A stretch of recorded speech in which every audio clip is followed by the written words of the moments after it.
hello' everyone সকলোকে স্বাগতম জনাইছোঁ এটা নতুন ভিডিঅ'লৈ আৰু আজিৰ এই ভিডিঅ'টোত আপোনালোকৰ বাবে লৈ আহিছোঁ আহিবলগীয়া যি আসাম DSS এক্সামিনেশ্যন আৰু আসাম কম্পিটিটিভ এক্সামসমূহ আছে যেনে ধৰণৰ ডাইৰেক্ট ৰিক্ৰুইটমেণ্ট বা বেলেগ বেলেগ ধৰণৰ কম্পিটিটিভ এক্সামসমূহ আছে সেই এক্সামসমূহৰ উপযোগী হোৱাকৈ মেথছৰ এটা ট্ৰিক লৈ আহিছোঁ আৰু আজিৰ এই ট্ৰিকটো হ'ব পাৰফেক্ট স্কোৱাৰ ৰুটৰ ওপৰত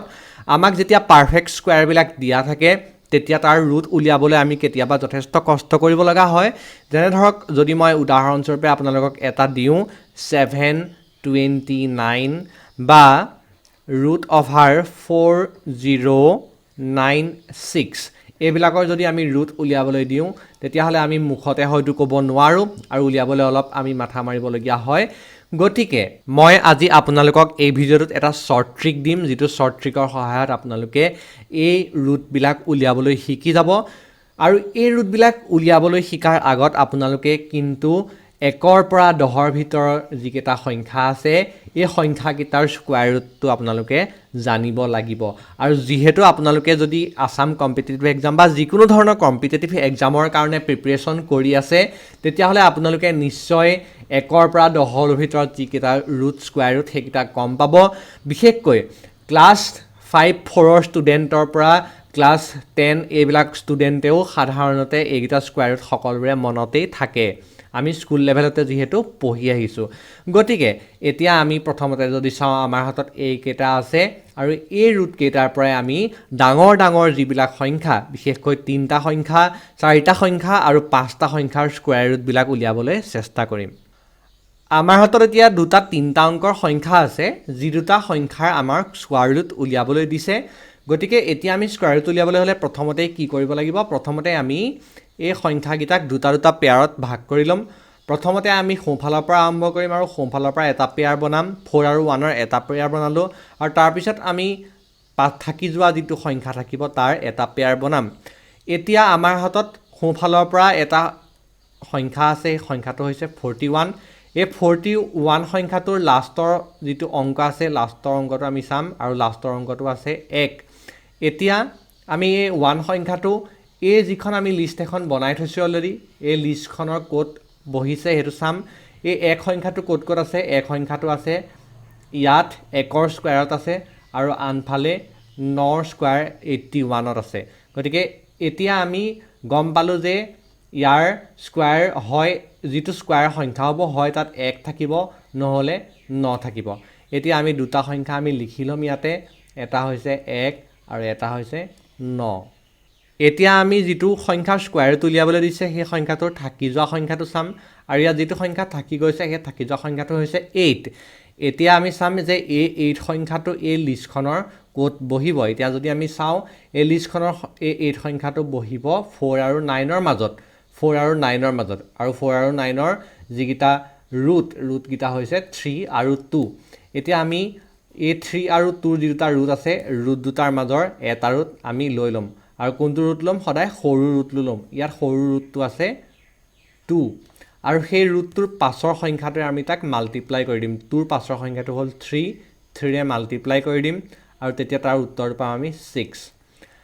এতিয়া আমি চাম যে যিটো সংখ্যা আমি পালোঁ এই সংখ্যাটোতকৈ এই দি থোৱা সংখ্যাটো ডাঙৰ নে সৰু যদি এই সংখ্যাটোতকৈ মাল্টিপ্লাই কৰি থোৱা সংখ্যাটোতকৈ যদি ডাঙৰ সংখ্যাটো যদি দি থোৱা সংখ্যাটো ডাঙৰ থাকে তেতিয়াহ'লে আমি যি দুটা এই ইয়াতে অংক লিখি লৈছিলোঁ এই লিখি লোৱাটোৰ পৰা ডাঙৰটো বঢ়ুৱাই দিম এতিয়া ডাঙৰটো আমি ইয়াতে বহুৱাই দিলোঁ আৰু তাৰপিছত যিটো ৰুটৰ লগত আমি পূৰণ কৰিছিলোঁ সেই ৰুটটো আমি ইয়াৰ আগত বহাই দিম এতিয়া আমি পালোঁ 29 আৰু 29টো হৈছে 814ৰ স্কোৱাৰ ৰুট ট্ৰিকটো ভালকৈ বুজি পাবলৈ এতিয়া আমি বেলেগ এটা এক্সাৰচাইজ কৰি চাওঁ আৰু এতিয়া আমাৰ হাতত বেলেগ এটা 3টা অংকৰ সংখ্যা আছে যিটো সংখ্যাৰ আমি স্কোৱাৰ ৰুট উলিয়াবলৈ চেষ্টা কৰিম এই ট্ৰিকটো ব্যৱহাৰ কৰি আমি এতিয়া প্ৰথমতে দি থোৱা সংখ্যাকেইটাৰ সোঁফালৰ পৰা পেয়াৰ বনাম প্ৰথমতে আমি এটা পেয়াৰ বনাইছোঁ 61ৰ তাৰপিছত থাকিল আমাৰ হাতত 9 আমি যি 61টো ইয়াতে পালোঁ সেইটো লিখি লৈছোঁ সৰুকৈ এই 61 সংখ্যাটোৰ লাষ্টৰ সংখ্যাটো হৈছে 1 এতিয়া আমি বিচাৰিম যে ইয়াতে 1 সংখ্যাটো ক'ত ক'ত আছে 1 সংখ্যাটো আছে 1ৰ স্কোৱাৰত আৰু এইফালে 81ৰ স্কোৱাৰ 9ত আছে গতিকে আমি ইয়াত সংখ্যা দুটা লিখি ল'ম সংখ্যা দুটা এটা হ'ব ইয়াৰ 1 আৰু এটা হ'ব 9 এতিয়া আমি তাৰ পাছৰ সংখ্যাটোলৈ আহিম তাৰ পাছৰ সংখ্যাটো আছে 9 আৰু আমি এতিয়া বিচাৰিম যে এই 9 সংখ্যাটো ইয়াতে ক'ত আছে 9 সংখ্যাটো এগেইন ইয়াতে আমাৰ আছে 3 আৰু 2 ৰ স্কয়াৰ ৰুটৰ মাজত অৰ্থাৎ ইয়াত মাজত নাই ইয়াত ডাইৰেক্টলি 3 ৰ স্কয়াৰ ৰুট 9 হৈ আছে গতিকে আমি কোনো মাজৰ সংখ্যা ল'ব নালাগে আমি 9 ৰ স্কয়াৰ ৰুট 3 টো ইয়াতে লিখি ল'ম এতিয়া আমি 3 ক ইয়াৰ পাছৰ সংখ্যাটোৰে মাল্টিপ্লাই কৰি দিম 3 ৰ পাছৰ সংখ্যাটো হৈছে 4 আৰু এ মাল্টিপ্লাই কৰি দিলে আমি পাম 12 এতিয়া আমি 12 আৰু 9 ৰ যদি কম্পেয়াৰ কৰোঁ দেখিম যে ইয়াতে 9 টো হৈছে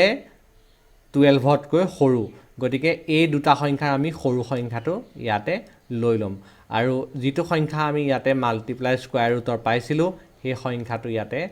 লিখি দিম এতিয়া আমাৰ 961 ৰ যদি স্কয়াৰ ৰুট কিমান হয় তেতিয়া আমি গম পাই গলো 31 ইয়াৰ পিছত আমি শিকিম কেনেকৈ চাৰিটা অংক থকা সংখ্যাৰ স্কয়াৰ ৰুট উলিয়ায় আৰু ইয়াৰ কাৰণেও আমি আগৰ ধৰণেই সোঁফালৰ পৰা পেয়াৰ বনাই ল'ম ইয়াত আমাৰ যিটো সংখ্যা দিছে সংখ্যাটো হৈছে 4096 আৰু ইয়াৰ আমি পেয়াৰ বনাইছোঁ সোঁফালৰ পৰা 96 ৰ এটা পেয়াৰ আৰু 40 ৰ এটা পেয়াৰ এতিয়া আমি সোঁফালৰ পৰা যিটো সংখ্যা প্ৰথম পালোঁ সেই সংখ্যাটো ইয়াতে লিখি ল'লোঁ সেই সংখ্যাটো হৈছে 96 এতিয়া আমি চাম এই সংখ্যাটোৰ যিটো লাষ্টৰ অংকটো এই লিষ্টখনৰ ক'ৰ পৰা আহিব লাষ্টৰ অংকটো ইয়াত আছে 4ৰ স্কয়াৰ হৈছে 16 গতিকে ইয়াত 6টো আছে 4ত আৰু আনফালে 6ত আছে 36 ইয়াত এটা 6 আছে আৰু 4 আৰু 6 এই দুটা সংখ্যা আমি এতিয়া পাই গলো 4 আৰু 6 এতিয়া আমি যদি ইয়াৰ পাছৰ পেয়াৰটোলৈ যাওঁ তেতিয়া আমি দেখিম যে পাছৰ পেয়াৰটো আমাৰ হাতত আছে 40 আৰু এই 40 টো এই লিষ্টখনত ক'ত পৰিব হেতু আমি চাব লাগিব এতিয়া যদি আমি চাওঁ 40 টো এই লিষ্টখনৰ ক'ত পৰিব ইয়াতে 6 আৰু 7 ইয়াৰ স্কয়াৰৰ মাজত আহিব 42 36 আৰু 49 ৰ মাজত 40 এটা আহিব গতিকে ইয়াৰ পৰা যিটো আমাৰ সৰু সংখ্যা এই সৰু সংখ্যাটো আমি প্ৰথমতে লৈ ল'ম সৰু সংখ্যাটো আছে 6 টো লৈছো আৰু সংখ্যাটোৰ ঠিক পাছৰ সংখ্যাটোৱে আমি তাক পূৰণ কৰি দিম তেতিয়া আমি কি পাম 42 পাম আৰু এতিয়া আমি চাম যে যিটো সংখ্যা আমি মাল্টিপ্লাই কৰি পালো এই সংখ্যাটোতকৈ আমাৰ হে পেয়াৰটো ডাঙৰ নে সৰু যদি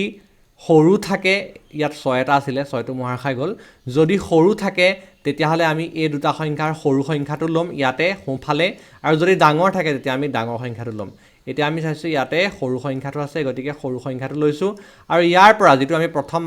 প্ৰথম পাইছিলো লিষ্টখনৰ পৰা হেতু আনি বহাই দিম এতিয়া আমি যদি চাওঁ 64 ৰ স্কয়াৰ হৈছে 4096 এতিয়া আমি আন এটা চাৰিটা অংক থকা এটা সংখ্যাৰ স্কয়াৰ ৰুট উলিয়াই চাম আৰু তাৰ কাৰণে ঠিক আগৰ দৰে আমি পেয়াৰ বনাই ল'ব লাগিব প্ৰথমতে সোঁফালৰ পৰা দুটা পেয়াৰ বনালো তাৰ পিছত দুটা পেয়াৰ বনালো এতিয়া আমি চাম যে 25 টোৰ যিটো লাষ্টৰ সংখ্যা 25 তাৰ লাষ্টৰ সংখ্যাটো হৈছে 5 আৰু 5 টো আছে ইয়াত কেৱল মাত্ৰ 5ত গতিকে ইয়াত লাষ্টত এটা সংখ্যা আহিব সদায় 5 দুটা সংখ্যা নাহে এটা সংখ্যা আহিব হেতু গম পালো 5 তাৰ পিছত আমি চাম তাৰ পাছৰ পেয়াৰটো ক'ত আছে 9 আৰু 16 ৰ মাজত হ'ব গতিকে ইয়াৰ দুটা সংখ্যাৰ পৰা আমি এটা সংখ্যা উঠাব লাগিছিল কিন্তু ইয়াত আমি এটা সংখ্যাও এতিয়া নুঠাও কিয় নুঠাও যেতিয়া আমি দুটা সংখ্যা উঠাইছিলো তেতিয়া দুটা সংখ্যাৰ পৰা এটা সংখ্যা উঠাই মাল্টিপ্লাই কৰিছিলো ঠিক তাৰ পাছৰ সংখ্যাটোৰে আৰু তাত আমি ডাঙৰ সৰু বাছি পেলাই ইয়াৰ পৰা ডাঙৰ আৰু সৰুটো আমি লিখি দিছিলো কিন্তু ইয়াত যেহেতু আমি ডাঙৰ সৰু লিখিব লগা নাই ইয়াত আমি এটাই পাইছো গতিকে ইয়াত যিটো সংখ্যাৰে যিটো স্কয়াৰ ৰুটৰ মাজৰ পৰা আমি ইয়াক পাম তাৰ সৰু স্কয়াৰ ৰুটটো যদি আমি ইয়াত লিখি দিওঁ সৰু স্কয়াৰ ৰুটটো আমি ইয়াত লিখিলো আৰু তাৰ পাছত ইয়াত আমি 5 টো লগাই দিওঁ ইয়াতে আৰু এতিয়া আমি পাইছো 35 টো হৈছে 1225 ৰ স্কয়াৰ ৰুট এতিয়া আমি চাম তিনটা অংক থকা সংখ্যাৰ স্কয়াৰ ৰুট কেনে ধৰণে উলিয়াম আৰু ইয়াটো ট্ৰিকটো অলপ একেই হয় প্ৰথমতে আমি সোঁফালৰ পৰা পেয়াৰ বনাম প্ৰথম দুটাৰ এটা পেয়াৰ বনালো আৰু তাৰ পাছত যিমানখিনি থাকে গুটেখিনি একেলগে আমি এটা পেয়াৰ বনাই লম আৰু এতিয়া আমি পেয়াৰটোত প্ৰথমতে সোঁফালে কোনটো সংখ্যা থাকে হেতু চাম ইয়াত আছে 16 এই 16 সংখ্যাটোৰ যিটো লাষ্টৰ অংক আছে লাষ্টৰ অংকটো ইয়াত ক'ত পৰিছে আমি চাম আৰু লাষ্টৰ অংকটো আছে ইয়াতে 6 আৰু এফালে 4 ৰ মাজত মানে এফালে 6 16 এফালে 36 ইয়াৰ 6 এই ইয়াতো আছে গতিকে আমি দুটা অংক ইয়াৰ পৰা লম অংক দুটা হৈছে 4 আৰু 6 এতিয়া ইয়াৰ পাছৰ যদি সংখ্যাটোলৈ চাওঁ 108 এতিয়া 108টো আমি ইয়াত ক'ত বিচাৰি পাম 108টো এইফালে 100 আৰু ইয়াৰ পাছত যদি 100ৰ পাছত আহে 11 স্কোৱাৰটো হৈছে 121 তো 11 স্কোৱাৰ আৰু 10 স্কোৱাৰৰ মাজত আমি পাম গতিকে ইয়াৰ সৰুটো আমি লৈ লওঁ সৰুটো হৈছে 10 10ৰ লগত 10ৰ পাছৰ সংখ্যাটো আমি মাল্টিপ্লাই কৰি দিওঁ পাম আমি 110 আৰু 110তকৈ যিহেতু 108টো সৰু হয় গতিকে আমি ইয়াৰ সৰু সংখ্যাটো ল'ম ইয়াৰ পৰা 10টো উঠাম 10 আৰু ইয়াৰ পিছত ইয়াৰ সৰু সংখ্যাটো ল'ম 104 এতিয়া আমি পাই গ'লো যে 104 ইয়াৰ স্কোৱাৰ হৈছে 10816 যদি তোমালোকে এই ট্ৰিকটো ভাল পালা তেতিয়াহ'লে ভিডিঅ'টো লাইক কৰি দিবলৈ নাপাহৰিবা আৰু তোমালোকৰ কাৰণে কেইটামান হোমৱৰ্কো মই দি দিছোঁ ইয়াতে চাই লোৱা আৰু এই হোমৱৰ্ককেইটা কৰিবা আৰু লগতে কৰিব পাৰিছানে নাই তাকো কমেণ্ট কৰি জনাবা ট্ৰিকটো ভাল পালে কমেণ্ট কৰি দিবলৈ নাপাহৰিবা চেনেলটো ছাবস্ক্ৰাইব কৰি ল'বা